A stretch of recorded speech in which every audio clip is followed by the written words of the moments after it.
Okay, please take a deep breath.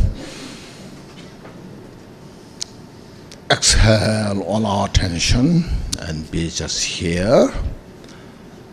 Just relax and appreciate the opportunity to reflect on these precious Dharma teachings and cultivate the mind of Bodhicitta to attain Buddhahood for the benefit of all sentient beings.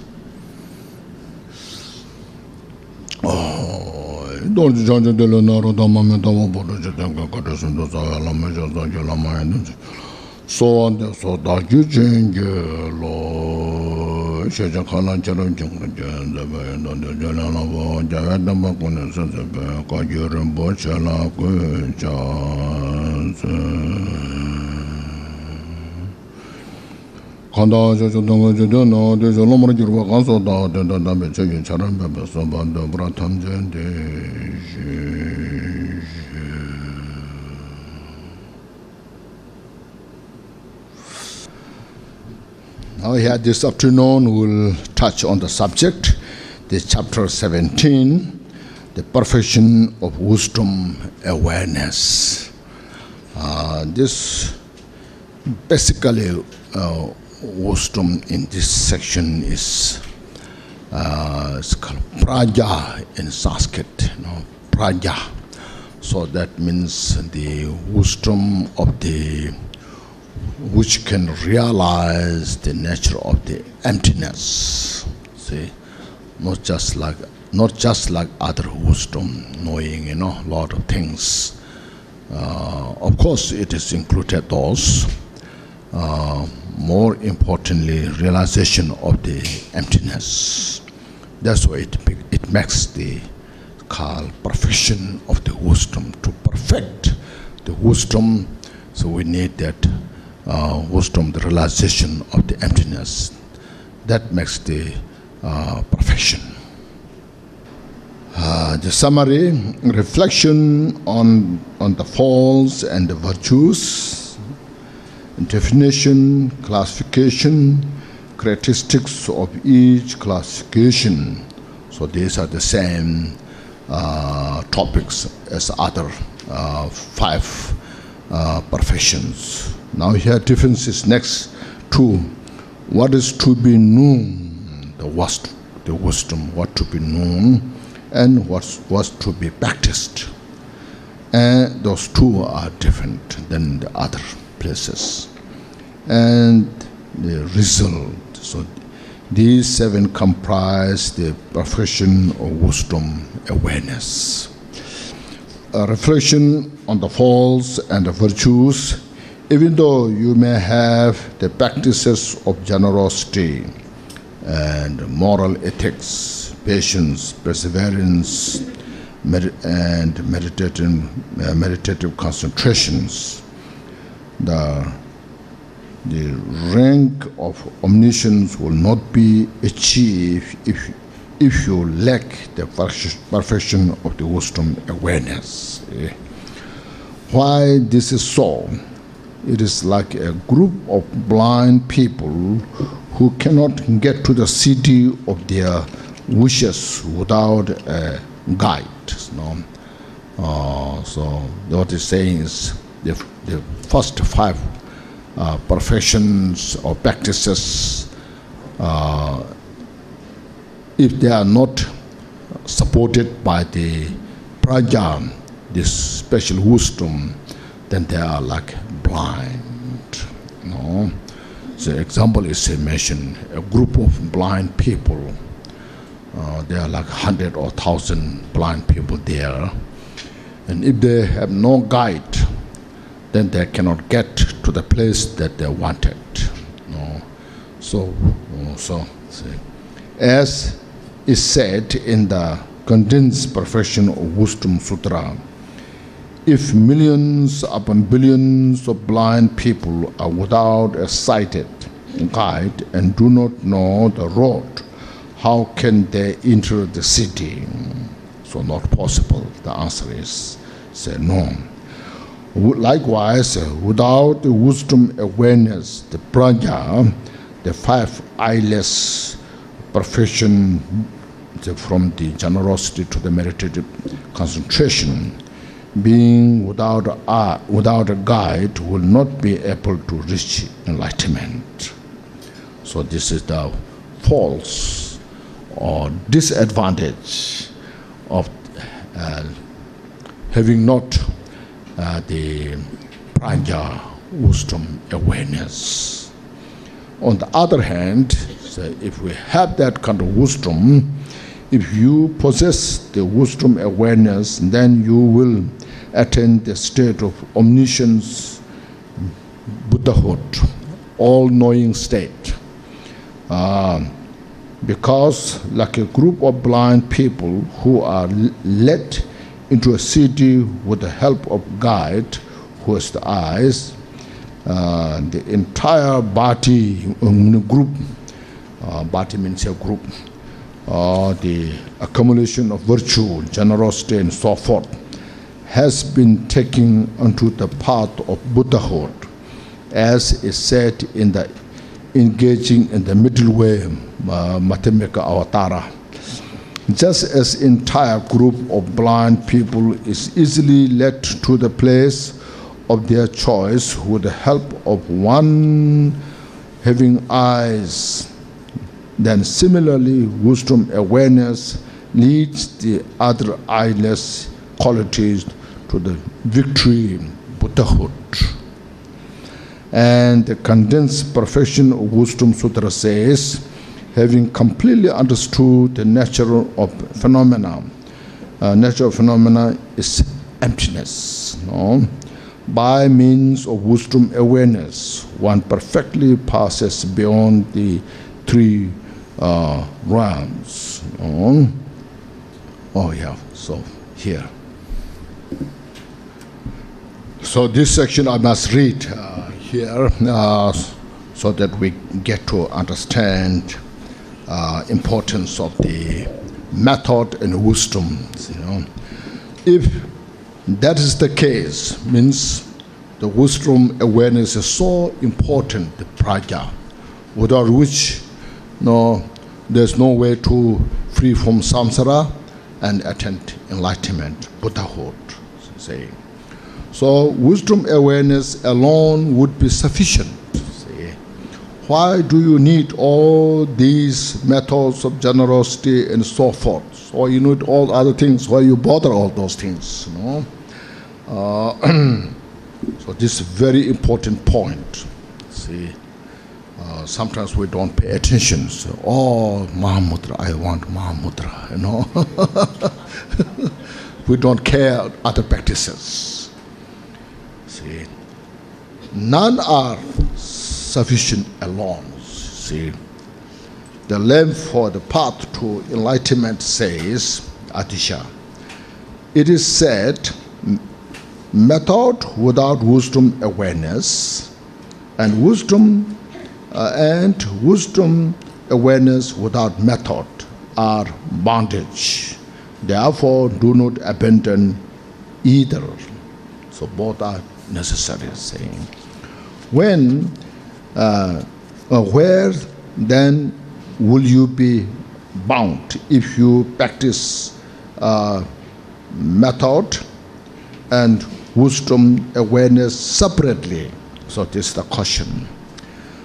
Now here's the answer. See, if a bodhisattva only depends on wisdom awareness without method, he or she will fall into the one-sided nirvanic peace asserted by the hearer Sharavaka and be bound there, unable to attain the non-abiding nirvana Buddhahood. Furthermore, it binds one there permanently according to the assertion of the three vehicle system. If there's a three vehicles are the ultimate, no? Even according to the assertion of the one vehicle system, so finally there's only one vehicle. In that system, one will be bound there in that partial nirvana for 84,000 kalpas or eons. If one only depends on method without the wisdom awareness, the prajna, one will not cross beyond being a childish, means cannot cross the samsara, ordinary person. Therefore, one will remain bound to samsara without the wisdom awareness. The Akhyamati Requested Sutra says, since the practice of wisdom awareness without a method will bind one to nirvana, and the practice of method without wisdom awareness will bind one to samsara. Therefore, it becomes necessary. I think, therefore, it becomes, if you write there, here it says, if, therefore, becomes, or maybe what you see, just see, therefore it becomes, or if, therefore, becomes necessary to unify them. In a way, you have to practice together. The sutra shown by Vimalakirti says, what is the advantage of all bodhisattvas and what is the liberation? Wisdom awareness not supported by method is advantage. Wisdom awareness supported by method is liberation, enlightenment, Buddhahood. Method not supported by wisdom awareness is advantage. Method supported by wisdom awareness is liberation. Therefore, practicing either method or wisdom awareness separately is the activity of Mara, means it becomes obstacle for the liberation, enlightenment, Buddhahood. The Naga king Sakara Requested Sutra said, there are two activities of Maras, method separated from wisdom awareness and wisdom awareness separated from method. One should abandon these by knowing them to be the activities of Mara. For example, just as we need the eyes to discern the road, this is the right road or not, have to have that kind of wisdom. And fit to cross the distance in order to reach the city of our choice. Likewise, in order to reach the city of non-abiding nirvana, Buddhahood, we need to unify the eye of wisdom, awareness, which can see things precisely, with the feet of method, which crosses the path. The Mount Gaya Sutra says, in brief, the path of Mayana is twofold, method and wisdom awareness. Furthermore, wisdom awareness does not arise by itself. For example, even if you kindle a fire from a small amount of wood, a large, long-burning fire will not appear, will not happen. But if you made a fire by gathering a large amount of dry wood fuel, it would become large and long burning, and you would not able to put it out, even if you try to extinguish it. Likewise, great wisdom awareness will not arise where there is little accumulation of merit. But on the other hand, great wisdom awareness will arise where there is a great accumulation of merit from generosity, moral ethics, patience, perseverance, and meditative concentration, and so forth.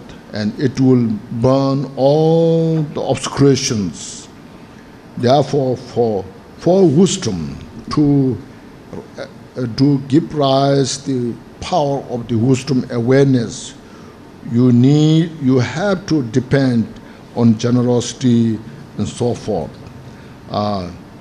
Engaging in the conduct of Bodhisattva says, all of these branches were set by Buddha to be for the purpose of wisdom. So to give rise to wisdom, we need all the rest of the 5 paramitas.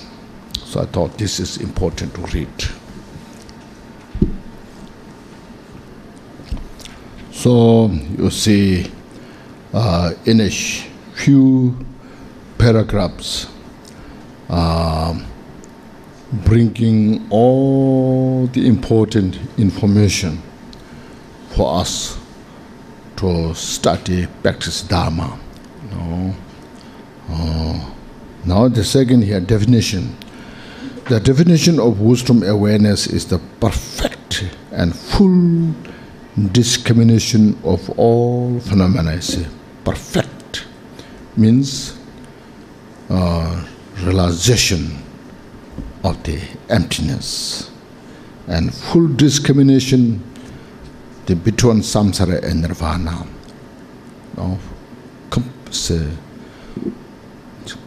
Demarcation, precisely nature of the samsara and nirvana. So the collection of Abhidharma says, what is wisdom awareness? Say, the answer is, it is perfect and full discrimination of phenomena. Here phenomena means all the phenomena of samsara, nirvana, all objects. Now the classification. Now in the classification, there are many different,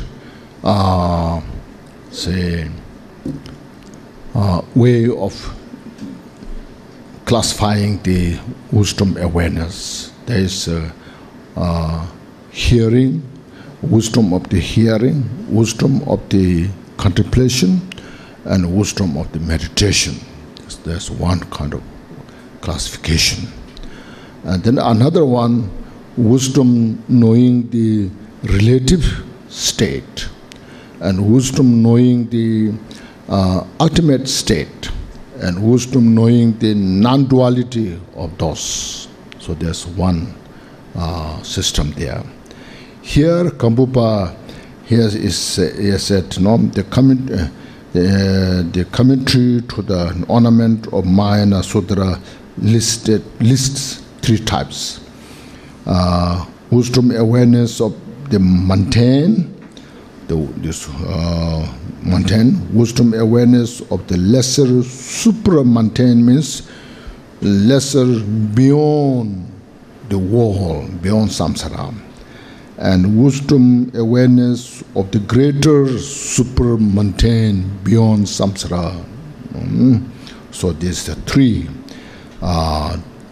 they classified. The characteristic of each classification to identify this. Wisdom awareness of mundane means the study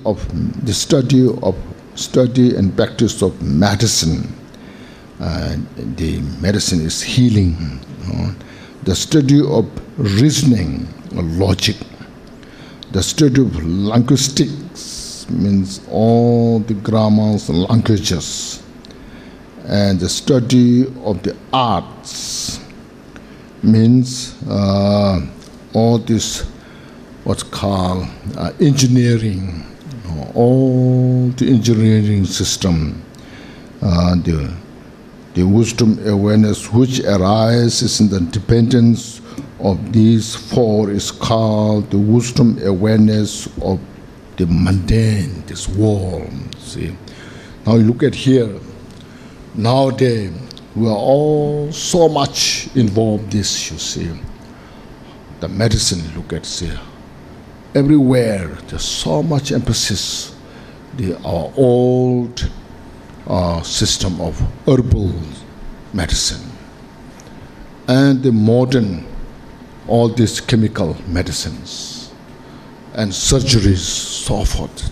Because there's so much different sickness is in the world. Because the different sickness, disease is there, so doctors are keeping so busy investigating just to first to recognize what kind of sickness this is, and then to find the remedy, how to heal. So wherever there is a sickness, disease, there's always some method to help. So healing, basically is healing. Look at this. It's the art of the healing. This kind of education. Then the reasoning, logic, validity of things, how this is happening, why, how, so forth, ask those questions. Then you find the answer, like the modern science. All these scientists working for, like quantum physics, and technologies. So much involved nowadays. So it's a Buddhist, we have those, medicine and this art of the engineering. This is so nowadays advanced so much, construction of all these technologies, going to the moon, Mars, road, creating all these vehicles, internets. This all are just based on the engineering, arts. So much involved, all this communication in the world, Then, language. In the old time, great teachers, estimation, Lord Jigten Sumuku, he could communicate with the vultures. It's language, Like Milarepa could communicate with a deer and a dog. Have you heard of that story?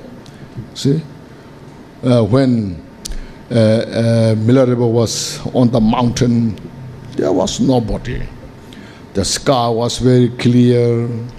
So in the morning, he just came out from his cave, sat on a boulder, big rock, looking at the sky, so fresh, clear, blue, fresh blue.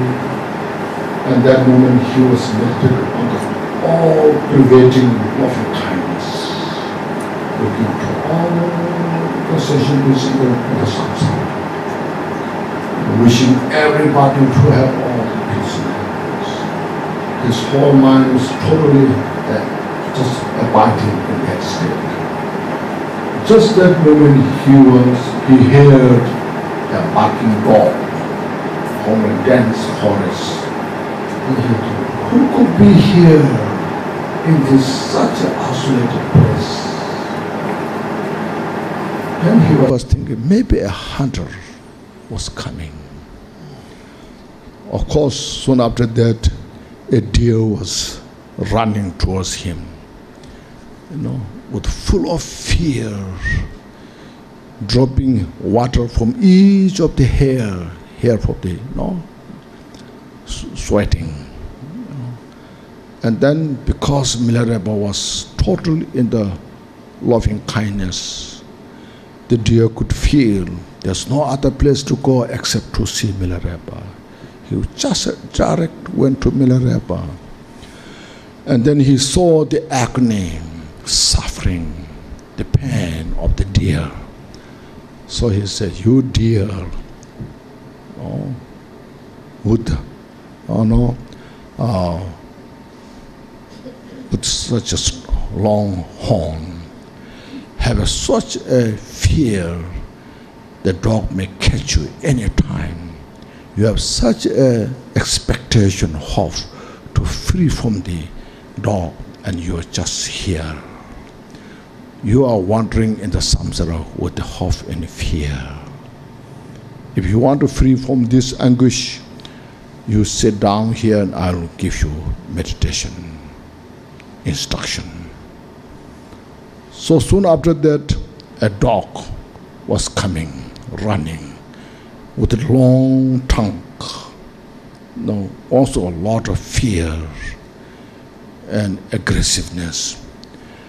And then again the dog directly approached to Milarepa, and he said a song, "You dog, wolf face, you have such a great fear that deer may lose any time.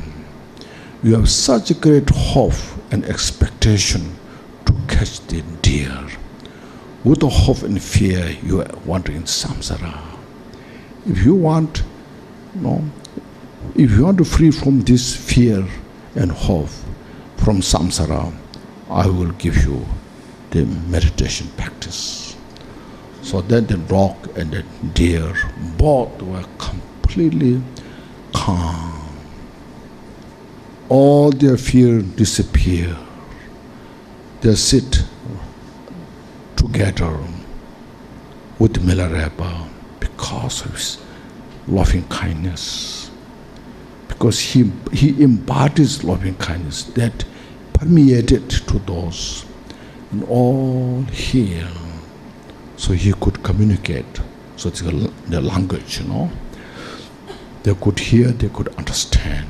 So their time, the great masters, they can understand the dog sound, bird sound, the sound of the water, wind, Nowadays, we are studying so many languages. It's linguistic, so that. And the study of art which mentioned.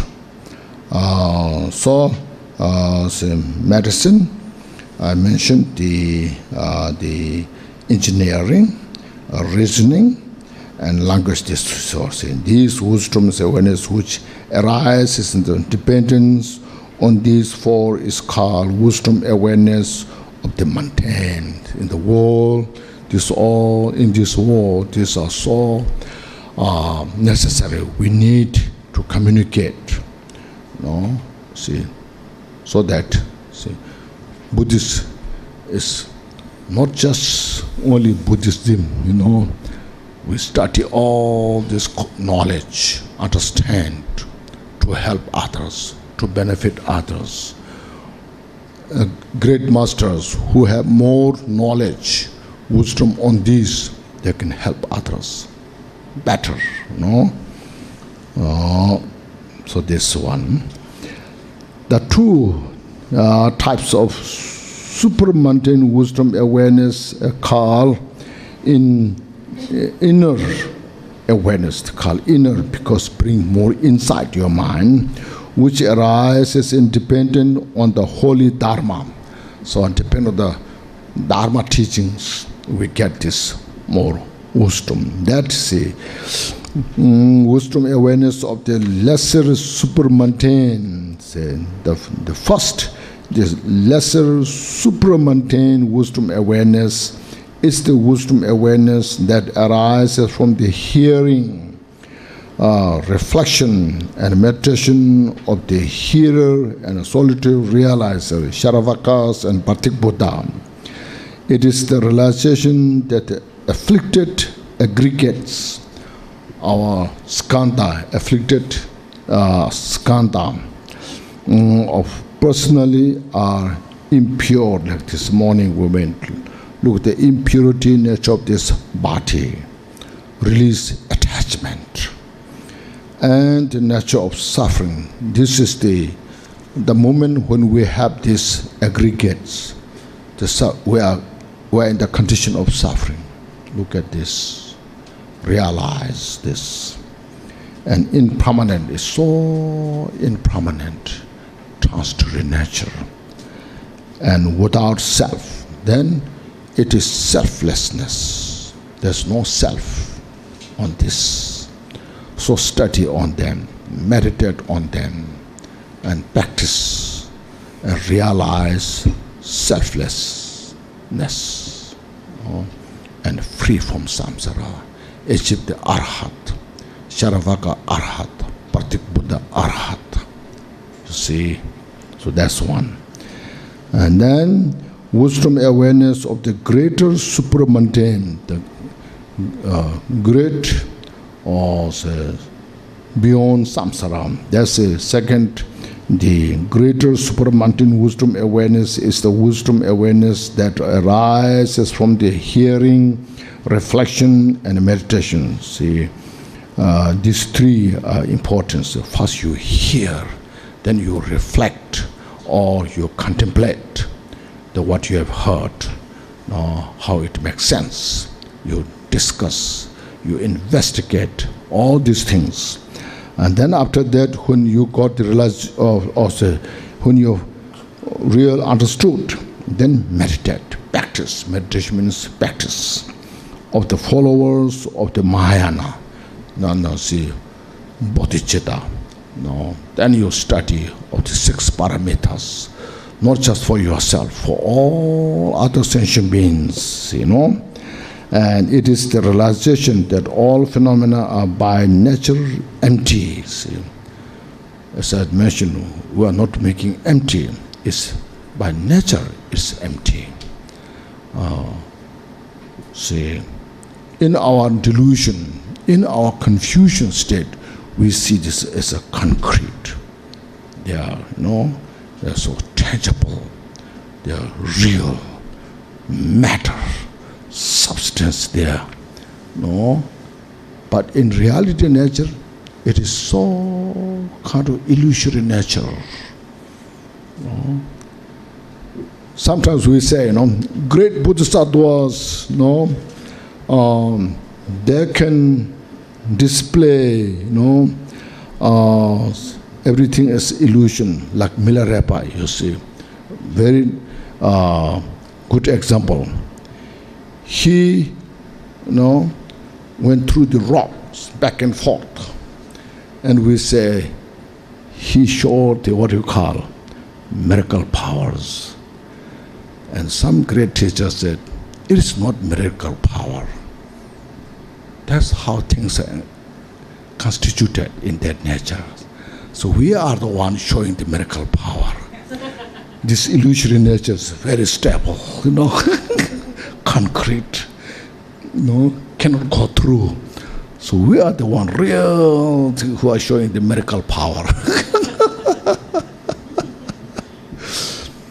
Because now he has by nature, everything is empty. See, because of this, our miracle power, then we get all the suffering,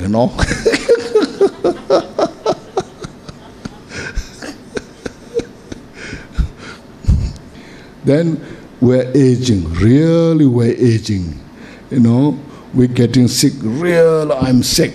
Then there's a real pain, real suffering. When everything is real, then suffering is real, When you realize everything is an illusion, then suffering is illusion. See?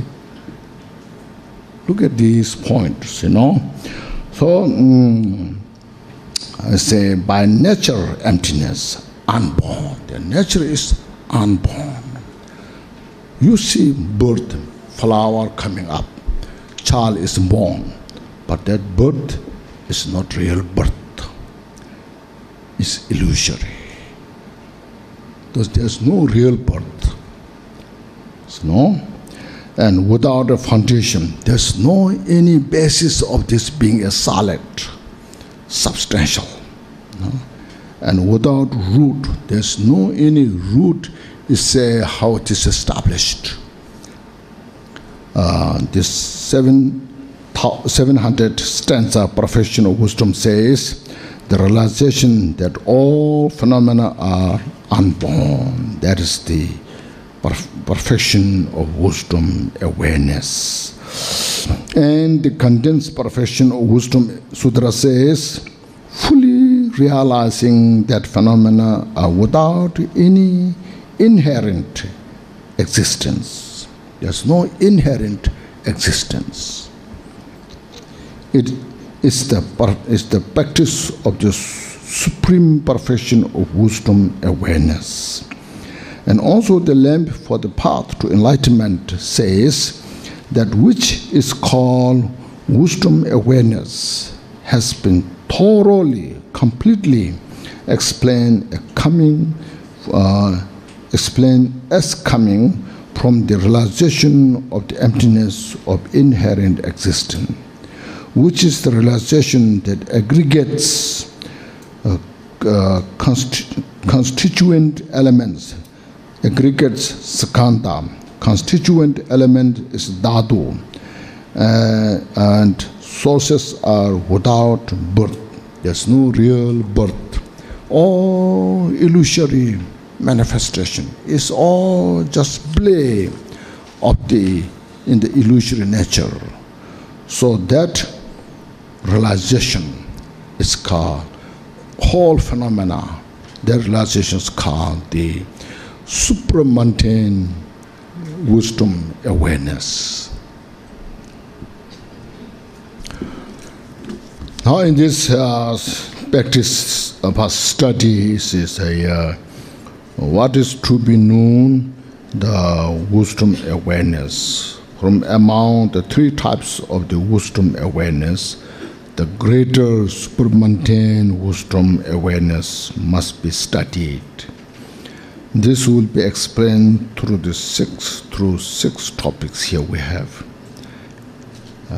The refutation of grasping things as being existent, reputation of grasping things as being non-existent, the fallacy of grasping non-existence, the fallacy of both graspings, the path that leads to liberation, and nirvana, the nature of liberation.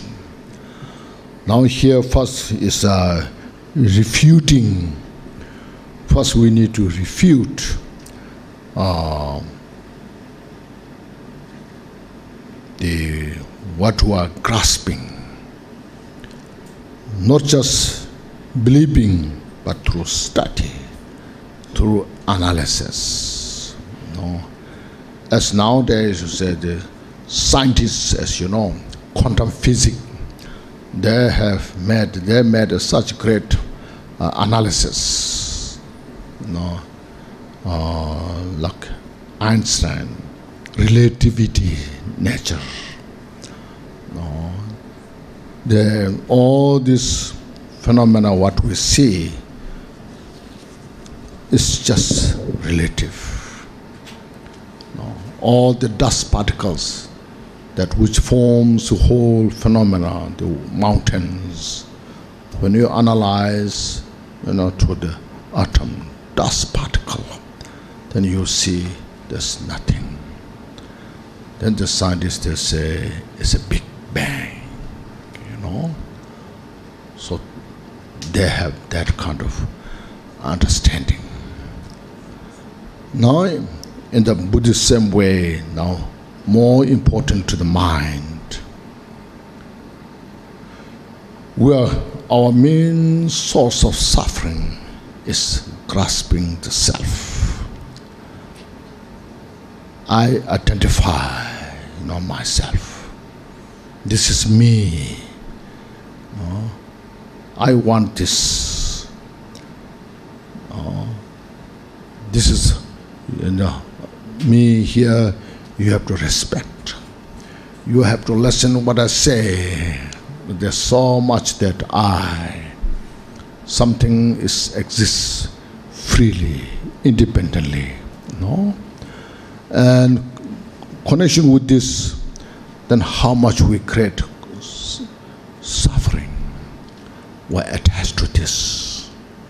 And somebody against that, how much anger we have, resentment we have, pride, jealousy, relation to this. So first look at the I, self. If that exists, as we, in the mind, we have such kind of fixation. So all the other many religions, schools, comes out from this. So there's a soul, they're called, there's something self-independent self, there's permanent self, like this, because it's so strong in our mind. Now Buddhists You are touching to the cause, to the root. So, first of all, where you find yourself. In the book you see there's such a beautiful analysis is made. But for us, easily just to understand, you see, our body is composed of the 4 elements. So the bone, flesh, those earth element. And then blood, those are water element. And the heat is fire element. Water element. Then earth element. There's 4 elements there. So as outside the 4 elements does not have self, how we can have a self here? It's neither outside the body nor inside the body. Where? It's on the head, it's on the chest, it's in the heart, it's in the lung or in the leg. So when you go those analysis, then physically there's no self. Then you look at, say, if the self is in the mind, in the first place, where you can find the mind. No, we cannot find the mind itself. Again, mind is not inside the body, nor outside, nor in between. See? So if first we don't find the mind itself as an independent entity, how you can say there's a self? Then say, maybe my mind, my name has the self, because somebody is calling my name and saying bad things. It's so painful, I don't like that. So my name has the self. So now name, you are not born with your name. After birth, somebody giving you a name. Then after that you can change the name. So, how there can have self in the name? So, body, speech, mind, there's no self. Let's look this, analyze.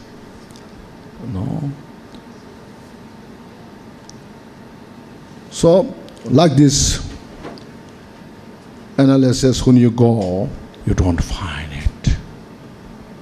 So this is called the refutation of grasping things as being existent. So there are also, there's called person, the self of the person, self of the phenomena. So self of the person is the I, myself. So you cannot find self.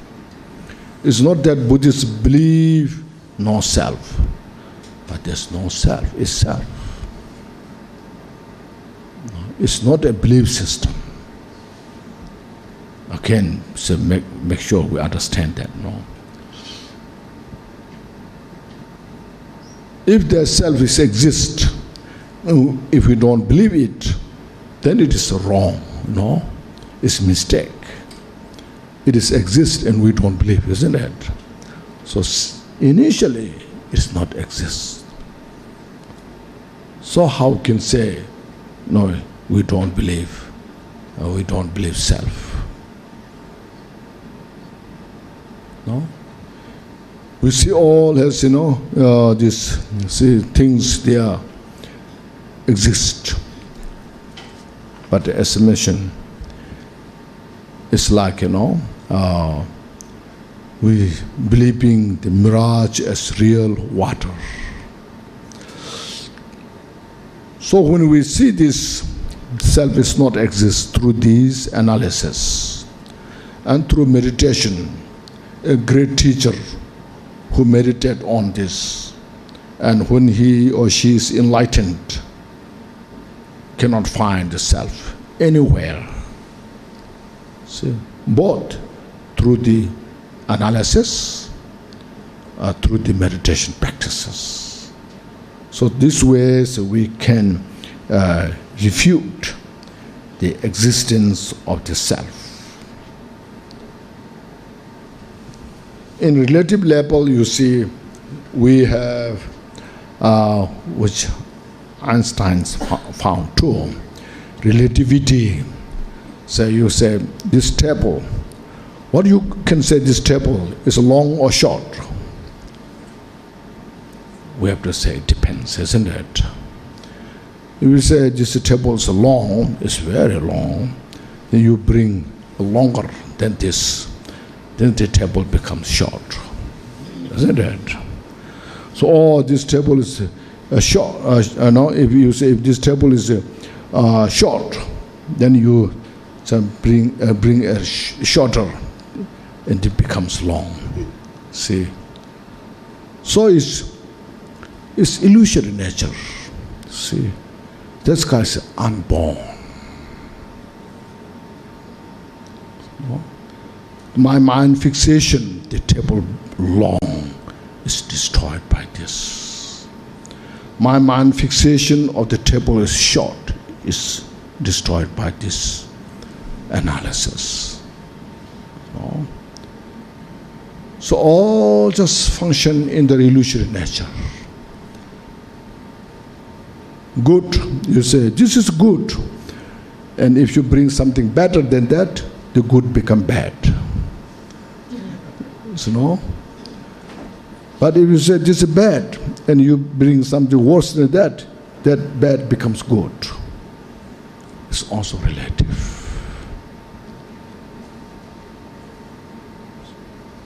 So short, long, good, bad. Oh, this was just.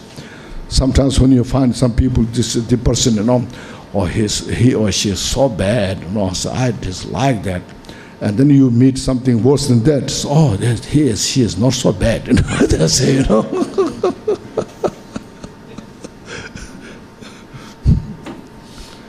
So look at that. That's what's called illusory nature. We are not making illusion, but everything functions within the illusion. But our mind is so fixated. This is real, and that fixation is so we try to make the concrete. And when it doesn't come, then we are so frustrated. And then we suffer. So therefore, what is important is things depends on that's what's called things depends on the causes and condition. Look at all the causes and condition. When one cause is not there, then others doesn't function. Like a two pillar, like sitting like this. This both depends on each other. If one doesn't stay, this fall down. If this doesn't stay, this fall down. So this both are depend on each other. So these things all depend on each other. As this ceiling depends on the wall. The walls depends on the ground. And then you look at the ceiling, also each other. So much is illusory nature functions. It's like our body as well. Water, heat, the earth, the liquid. To function this body, we need all this.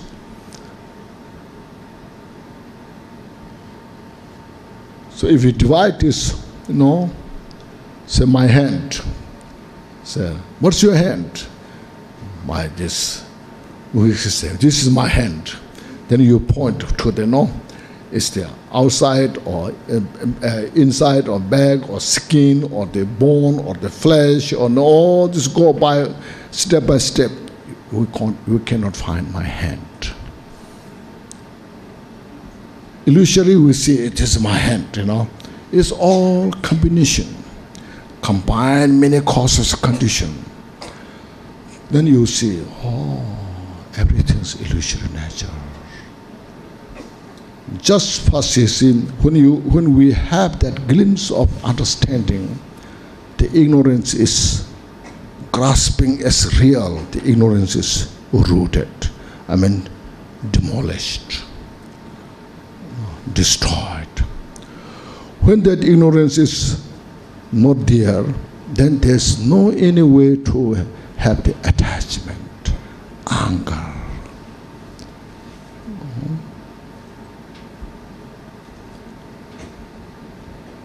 So that's first, you see, it's called the refutation of grasping things as being existent, you see. Not exist as we see in our confused mind, in our deluded mind. So then outside, say the mind only school says, the mind only school says these things are not exist. It's just all in your mind, So how you can prove this? And this, the school says, it's like a dream. No, it's changing. No, like there's a story. Nagarjuna has a student called Nagabuddhi. So Nagarjuna gave instruction to Nagabuddhi. You do shamatha. So he asked, how should I do? Go to your cave and meditate in your head. Born a big tree, So on his head he was meditating a big tree. The tree is on his head. So he meditated for some time. Then he can focus on that state. Just totally focus well. So when Nagarjuna knew that his mind is more focused on this, he got a good shamatha. And Nagarjuna said, now you come out from your cave. And then because Nagabuddhi on his head there's a tree, so I can't come out because my tree on the head is stuck on the door, And then Nagarjuna said, okay, in that case you meditate cutting the tree. So Nagabuddhi was meditating cutting the tree and cut the tree, and he could come out. So that's the mind.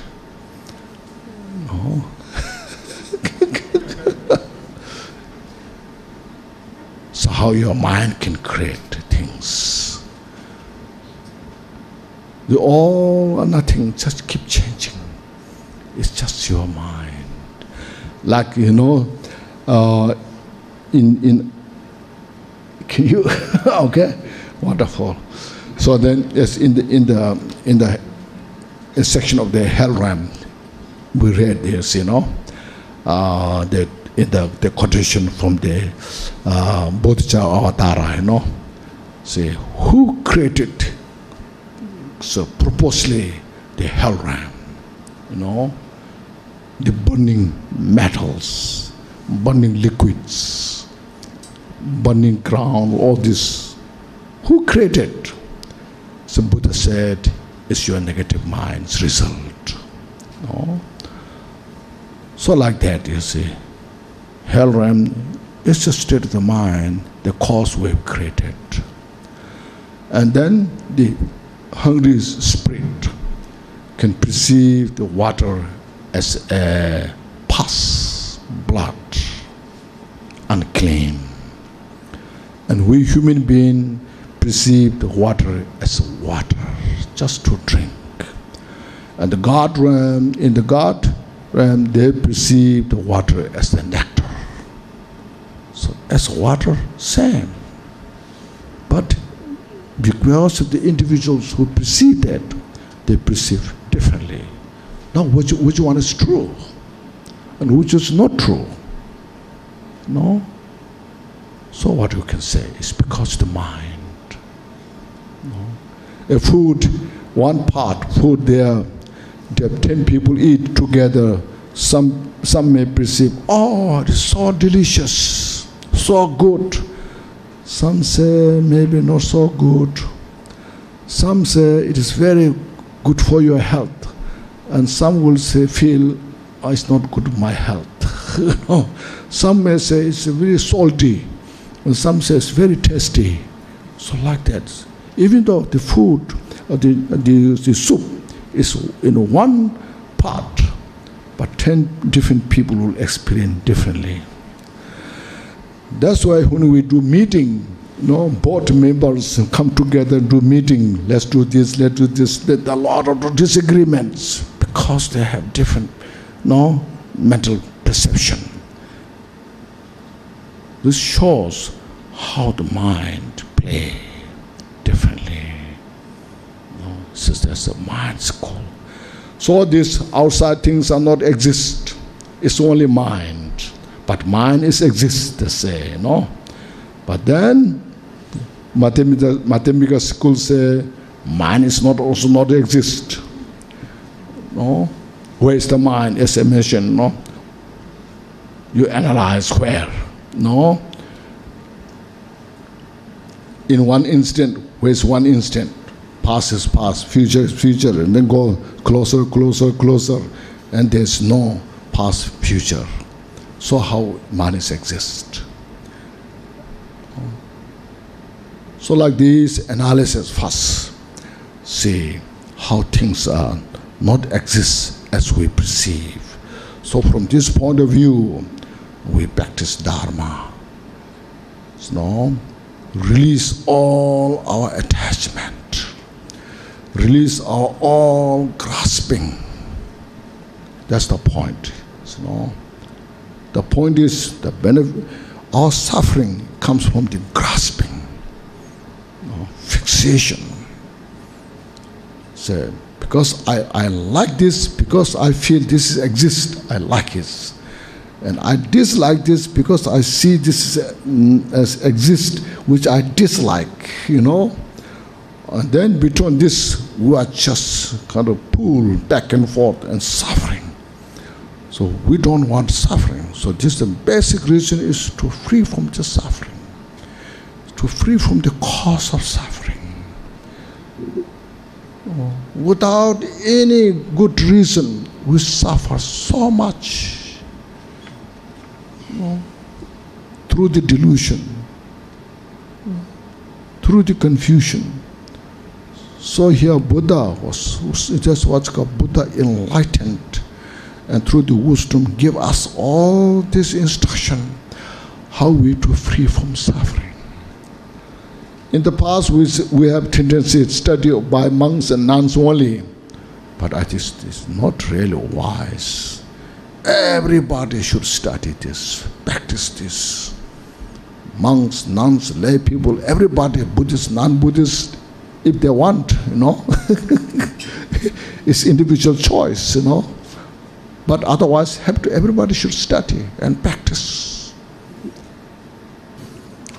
That's where at the section of the generosity practice in the perfection state said, should be sealed by fall. So the inner body is empty.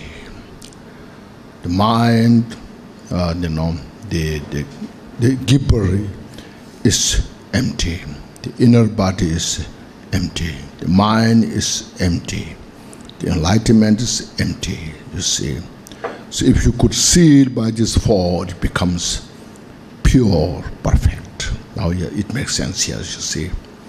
Now, see, when you have the other practices, generosity and so forth, with this emptiness, there you see, you feel very free. At the same time, the causes and conditions are there as illusory nature. Within an illusion, like a moon's reflection in the water. It's illusion, you see. but it exists within the causes and conditions. They need a moon, no? They need a lake, water. They need water very calm, peaceful. When these all are there, the moon's reflection perfectly appears. Yet, it is empty. No? So like this you see. Mirage, you see distance. Doesn't happen without causes and conditions. To see the mirage, sometimes you see the road. No?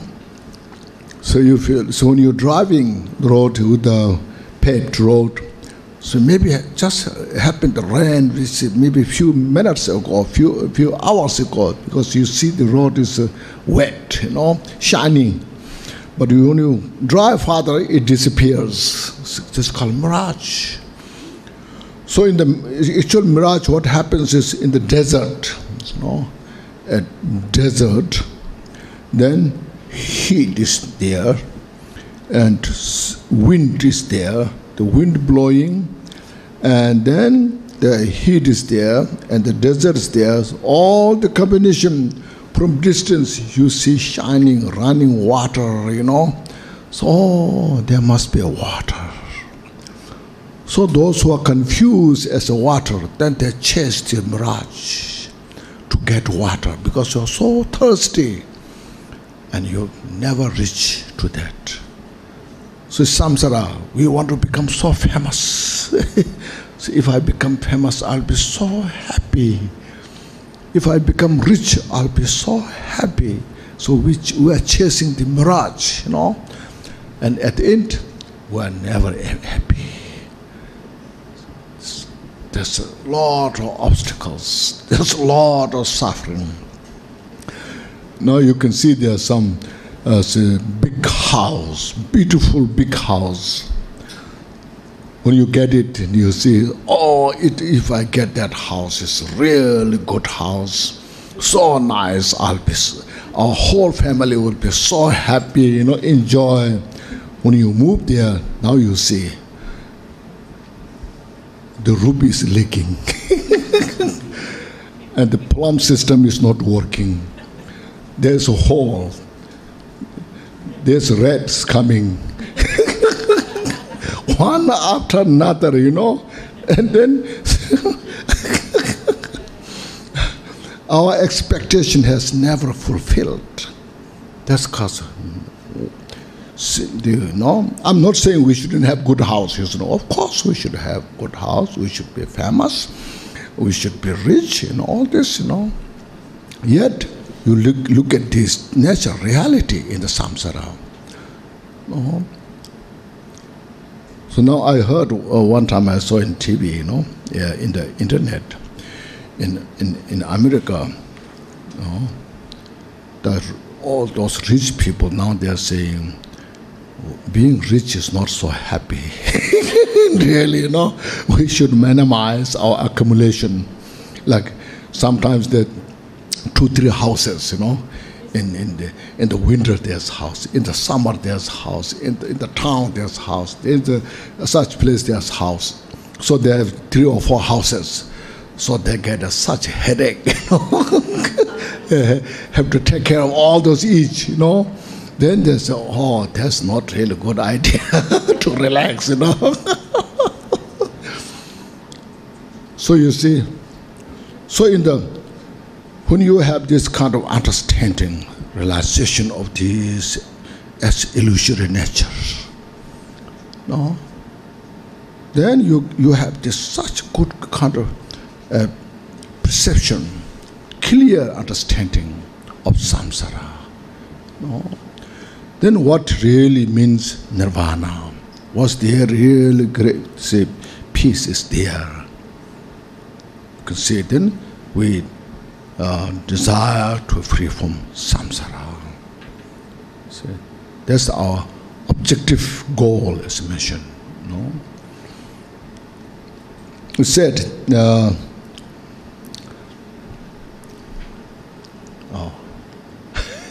you need a break?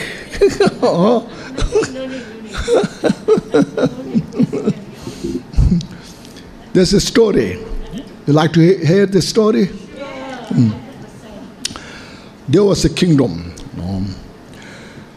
Very good king, very kind, compassionate. He looks after his people, but he focuses so much on the horse. He likes the horses. Anybody visitor comes to him, then he talks about the horse. Different types of horse, how to treat horse, what kind of diseases the horse has, and all these things. So the ministers who look after the people, they are a little frustrated, even though our king is really kind man, but he doesn't look so much take care of the administration, how to rule the country. Only just focus on the horses. So one time a magician came, a famous, powerful magician came, and then the minister happened to meet him. So minister requested the magician. They told the story to the magician. Our king is so much into the business of the horse. Can you just trick him, dislike the horse? So the magician said, yes, I will try, we can see. So then one day they made an appointment, brought the magician to the king, and then the king sat with him. And then again the king started talking about the horses, different horses. So while we were talking about that, the king in his mind felt there's such a wonderful horse, and no any kind of resistance. He's just right on the horse. And then the horse ran, and out of control. And then taking to a place unknown. The king doesn't know the place. And then cross a big river, huge river. Then the king said, now he said nowhere. He doesn't know any place that. And during that time, then the king fall from the horse, and the horse ran away. No king left there. No. Then he was walking here, there. Then in the valley, he found a family. So then he stayed there with family. He felt for many years. He got a gray hair, wrinkled face. Then occasionally the king come down to see the river. So one day he saw the river is decreased. So he could walk through. Then he walked. And then finally he noticed his place, his country. Then he was so happy, he just ran. And then he saw his king's palace. When he saw the king's palace, he was so happy. He ran and stepped into the door and climbing the stairs. And at that moment, he saw his seat. He was still talking with this magician. It didn't even not 5 minutes go. But he felt so many years. So he really felt all those. So that's called illusory nature, you see. So anyhow, from that way, then he started disliking the horse, and he taking care more of the kingdom. But what I'm saying is, see, everything's relative. So even 5 minutes is passed, he fell for just 30, 20, 50 years. He was suffering so much during that time. So we are like that, you see, in the samsara. We spend so much time in our world,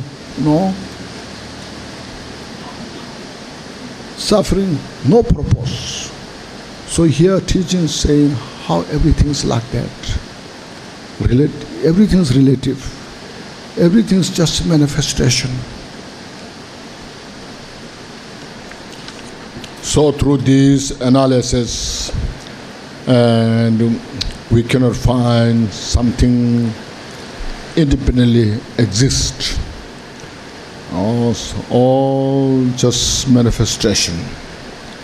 The self we cannot find where it is. Now when we go those analysis, sometimes we may think there's nothing exist. If we have that kind of notion there's nothing exist, it's very dangerous. So then there's nothing. There's no virtue, there's no non-virtue, all these things happens. Even Buddha, who realized totally selfless nature, but still he used the word, when I achieve Buddhahood. So there is a label, I, you, good, bad, all the label is there. The causes condition is there.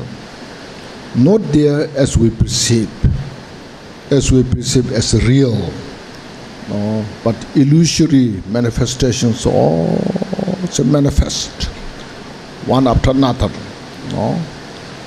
So we should have that. See, if we say non-existence,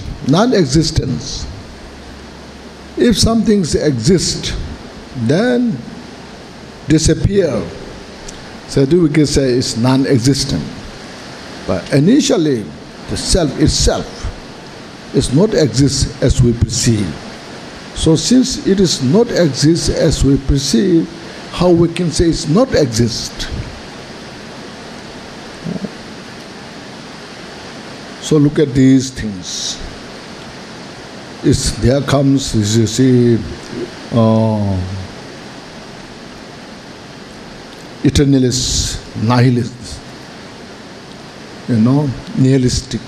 You're nihilist. There's two extreme, eternalist, nihilist, two extremes. We have to be free from these two. So interdependent, which depends on something, means it's not eternalist, not eternal. It depends on something. Then that because it's dependent arises through the causal condition, is not nihilist. So we have to free from these two extremes. Very important that.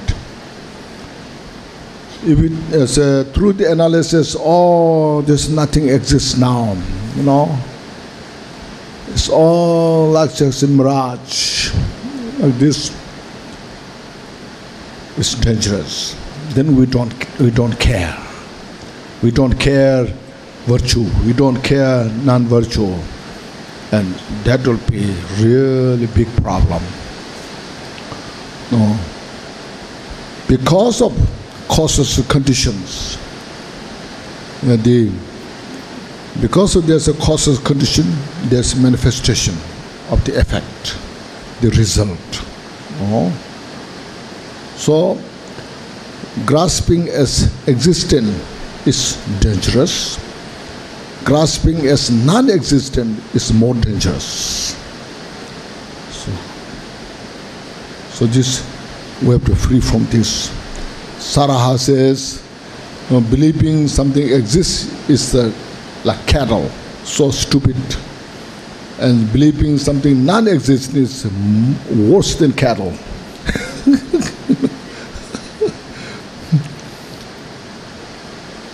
So basically grasping is exist, grasping. It's not exist, grasping. No? So that grasping mind should be free from. Just relax. Just as I mentioned, like Rinpoche, we see Rinpoche. We don't try to get the Rinpoche. We don't try to attach to Rinpoche. We just perceive Rinpoche, see it, but very illusory nature. So like this, all things are manifestation. And then within that wisdom, understanding of the interdependence, inseparable of the emptiness and appearance, that's what it's called. No? The very appearance, appearing things, manifestation things, their nature is totally empty. But that emptiness is not nearly, it's within that all these functions. So it's just understand the play of the phenomena, play of the mind. So with that we care all the virtue, non-virtue, because whether we realize or not realize, basically same nature. So those who have not realized, they're suffering immense because of the not understanding of the emptiness, not understanding of the manifestation of the causes and conditions. So here we, who understand this philosophy, this teaching, we are full of mindfulness, full of awareness, and then practice the bodhicitta, develop such a great compassion to all the sentient beings who are suffering immensely. No? That's the purpose of this study, practice. This is how we can free from the suffering. Now when we study this way, understand the point, everything is emptiness by its nature, this all phenomena. And sometimes we may get some glimpse of understanding. If it is empty, then there's nothing to practice, because it's empty. You know? Then what to practice? We may find that. In such case, you see, as we went in the first chapter, you know, in the first chapter, the Buddha nature, near end of this chapter, page 55. See here it said, thus by the above three reasons it has been demonstrated that all sentient beings have the Buddha nature. Furthermore, consider these examples: silver abiding in its ore, oil abiding in a mustard seed, and the butter abiding in milk. So this is it. So it's not just mere empty. Now we have to get used to it. No, practice it. So even though there's a silver in the silver's ore, but just by knowing the ore, we won't get silver. So now we have to practice. Like we know there's a butter in the milk, but having the milk, we don't have the butter. Now to get the butter, we have to shake the milk, produce the butter. No, likewise, we're in the nature of this.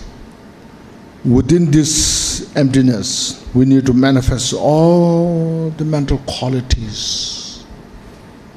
No, the wisdom, the compassion, infinite wisdom, infinite compassion, within in the emptiness. So we have to sit, meditate, practice repeatedly. Oh. That's what is important is. Oh. So all the process is not just mere empty. So here is what discussing or understanding of emptiness is release from the grasping, fixation. When we are fixated, then we cannot progress, you see. We can't go on. So it means renounce samsara means renounce the cause of suffering. Free from the cause of suffering. Because if we don't renounce, we cannot be free from the suffering. This is what important is. So when we go on this study, practicing, precious teaching, it's mentioned the mind is very complex. It neither exists nor non-exist. It neither exists because we don't find it. But it's not non-exist because all this suffering is there. There is such called enlightenment can achieve. So that's why it's called inexpressible, if you have heard of. Beyond expression, beyond words. That's why Buddha said, I found such a nectar, ambrosia, unafflicted, unborn, free from liberation, uncreated. So that we want to achieve it, we want to see it. There's no solid thing to achieve, yet there's everything. So that, I think, the main point here why we are studying this precious Lama teaching. To maximize our mind, there's the bodhicitta, the primary cause that we need. Because the bodhicitta mind reaches to all the sentient beings which are infinite number. The bodhicitta have to reach to the Buddhahood which has infinite excellent quality. So it's non-duality. This is our very mind here, what we have with us. That very mind is the nature of the Absolute. But through this exercise, we need these cautious conditions to reveal this. So here, when we do these practices, see, then there comes the benefit, So before the result, I think we have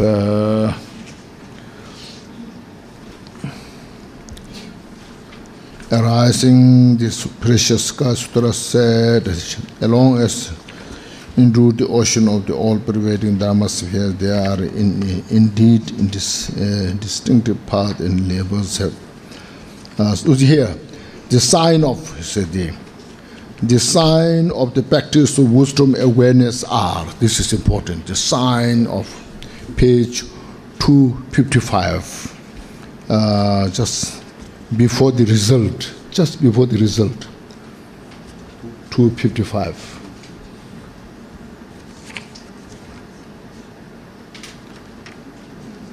Do we find the result? Just above the result, you see. The sign of the practice of wisdom awareness are, see, one will become self-guided in virtue, you see. You never decline the practice of virtue. Always you aware, every time increase virtue and free from the non-virtue, body, speech, mind. See, afflicting emotions will diminish, you see, because you see all are interdependent, nature of emptiness. Then there's nothing to, that is self-seeing, that is, ignorance is uprooted. Because of that, our attachment, our anger, pride, jealousy, there's no basis for them to display, for them to manifest. So see, the afflicting emotions will diminish. Compassion towards sentient beings will arise, you see. Because you see the sentient beings who are so much fixated, grasping, deluded, and immense of suffering is there. So your natural compassion just manifests. Like when the flower opens, the fragrance of the flower is just there. One will earnestly make effort towards the practice here. Then your interest in the practice is so pure. You just follow it without effort, joyfully. See? One will abandon all distraction. You see, everything's just illusory nature, manifestation. Nothing is distracted.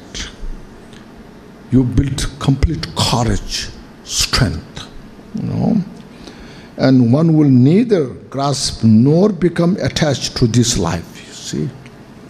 So the precious Jewel Garland Nagarjuna says, by meditating on emptiness, one will be self-guided in virtue and so forth. See? So such benefit is there. So why not one will follow on this? So then result, one should understand the result of wisdom awareness in the ultimate and the conditional state.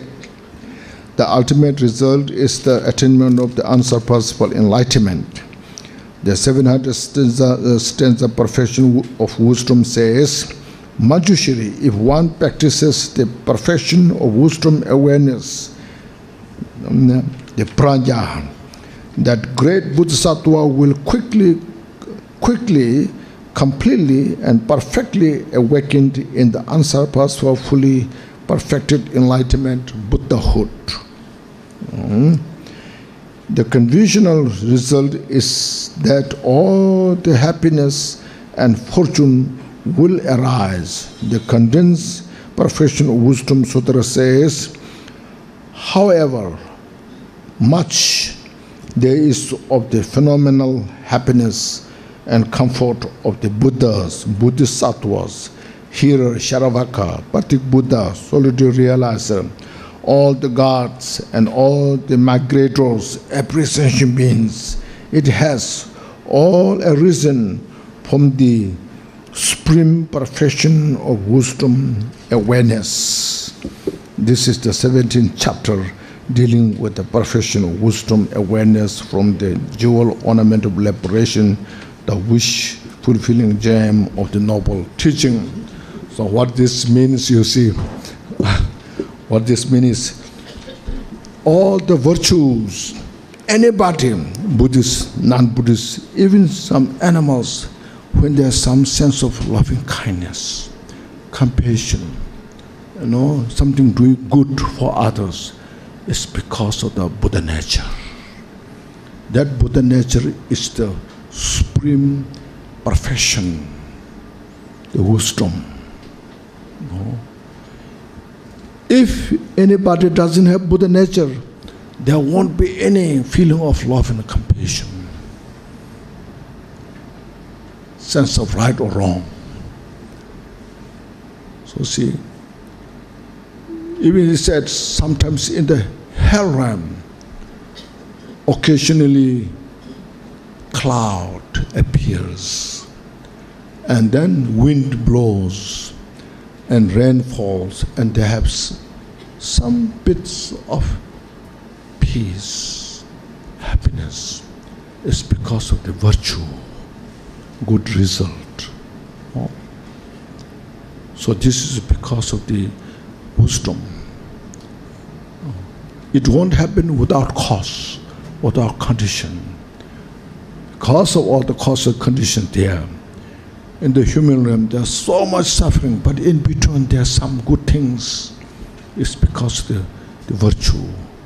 So we see, by this, our inspiration, we always inspire to do good things. developing loving kindness, compassion, involving in the 10 virtues, avoiding the 10 non-virtues. So human life has this kind of great opportunity, ability to do. No? There's again what is called precious human life, more appreciate. Now we are more inspired at this precious human life, Yes, because of the realization of the emptiness, the great Bodhisattvas who are highly accomplished in their practice, not just understanding. When their practice is so profoundly established, so the great Bodhisattvas, even if they go to the hell realm to benefit sentient beings, it's said like going to the picnic, to the garden picnic. They have no fear, only joy to help the sentient beings. So that is the courage, the confidence, the fearlessness they achieve or they have because through the realization of the emptiness and the perfection of the practice of the emptiness. See, so emptiness is not just nothing. It's not just mere just empty. Actually, it is full of wisdom, full of positive. See. So our self-grasping we call ignorance because there's no self. If there's a self, then if we say, we deny, say there's no self, it is wrong, no? But since there's no self, initially, what we think of, what we believe of, what we cherish, it's like a rapid horn, so we're keeping, which there's no rapid horn. So we should see this, how positive is there. A source of wisdom, source of peace.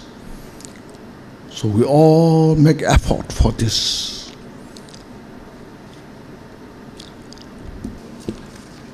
There is this question where he said that, thank you, Rinpoche, thank you for your guidance on impermanence to help further on emptiness and non-self. Understand also emptiness or non-self could be as similarly to crowds and sea waves phenomenon. Would like to gain more guidance on emptiness and non-self. So the question is, number one, there are two questions here. Number one, what is the probable cause that one is potentially in the confusion of non-emptiness, that is current state of mind? The cause of confusion is ignorance.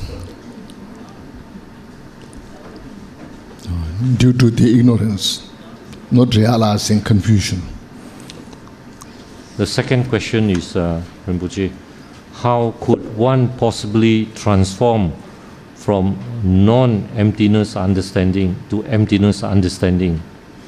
It means the future state of mind. Study and practice. Those two. On generosity, if one has a good concept and idea that works, whereby it really helps the economy and job creation of that place or community at large, thus uplifting their life by having better income, would this classify as generosity even as in direct, that is not given wealth directly, but wealth created to these people through the concepts and idea. Those who have successfully accumulated wealth means? That means instead of, my understanding is, instead of providing wealth to as others. Generosity, he used concept and idea to help people to realize their incomes and profit. Does it constitute generosity also? To give others, you means? To give them idea and concept on how to make money, something like that. How to give. That depends in the most, first of all, is, as in the practice of generosity mentioned there, pure motivation, or pure material, or impure material motivation, impure material, impure recipient, impure method. So this, if you are free from these impure conditions, then your practice of generosity becomes a source of real happiness or peace. If you involve any of those impure, then it may not become a cause of happiness. Sometimes it becomes a cause of confusion, trouble, So recipient is very important, you see. Then the next question is, by practicing 6 paramita, the path to enlightenment is enough to achieve Buddhahood? By practicing 6 paramita, the path to enlightenment is enough to achieve Buddhahood. Why do we still need to perform so many rituals and chanting of mantra in Buddhism?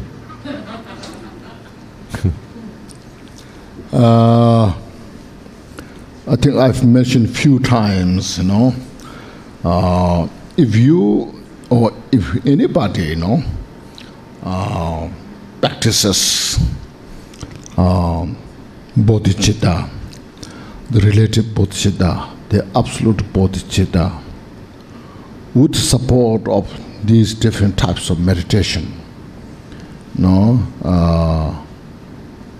say analytical meditation and equipoise meditation practices done well, then maybe no need so much rituals, unless you are interested. Buddhism, special Vajrayana Buddhism, is like the supermarket. It's like a supermarket that anybody who has some interest, there's something to do, If you want to chant mantra, okay, I chant mantra, so you can do it, you get some benefit. If you do some rituals, there's a ritual, so much is there. There's something for everybody. But core focus is, as mentioned, bodhicitta, relative, absolute bodhicitta. And then, as a method, as mentioned, the analytical and the equipoise meditation practice. Rinpoche, thank you. On Dharma, do you envision there is any betterment in consolidating the resources, Vinaya, Sutra, Abhidhamma, into perhaps one centralized resource or encyclopedia for ease of learning and practicing, especially for beginners, with your knowledge, maybe? I didn't get he's point. Saying that on Dharma, what do you think? He said that is there any way to consolidate the Vinaya, the Sutra, Amitabha into one book? Yeah. No, Vinaya, Sutra and Amitabha. Abhidhamma into one encyclopedia so that it can easily learn for beginners. No, generally, even you drive, as I mentioned, you need these 3. You have to have a discipline when you drive. See, then you have to maintain your mind. You are driving, and you have to know where you are approaching, getting into. So there is a discipline, there is a meditation, there is a awareness. When you cook, also you need this, no. So say you need kind of right approach. When you make fire, chopping, those times you need a discipline, and then you need a concentration.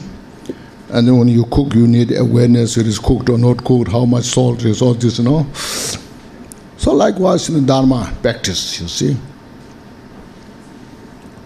repeatedly mentioned, you see, our desire, attachment, aversion, ignorance, they are the non-virtue. And they are the root cause of all the non-virtues. Because non-virtue, all the suffering in the samsara, generally. And then in the to fall in the lower run. So you watch those. You watch. And then, say, first of all, in your life, just look at how much there is suffering when these arise in the mind.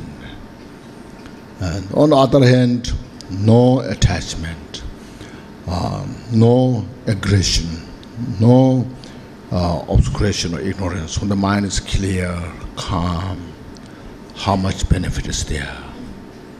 How much peace is there? How much happiness is there? Just be just yourself, look. So because of this, we should inspire. Beginner, advanced, very advanced, are all focused on this. Even 10 Bodhisattvas, the small leftover those things need to purify to become Buddha.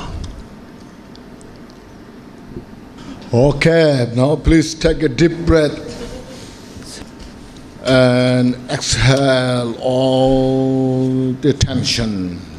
Relax yourself. Again, please reflect on the bodhicitta, the mind of enlightenment. That is not just only here, but anytime, anywhere, it's very important to reflect on the bodhicitta. So I'm practicing bodhicitta. So when you have this motivation, then Dhamma practice is always with you. Okay. And today, whatever, any wisdom, any benefits you got, reflect on, and as well general Buddha's teaching, precious, all so pure, that now I understand more about this Buddha's teaching. I will practice for the rest of my life. And I exercise my bodhicitta to attain Buddhahood. Doesn't matter how long it takes time, for the benefit of all sentient beings. And we say some dedication prayers. 愿以此功德普及一切众生与我等，皆共成佛道。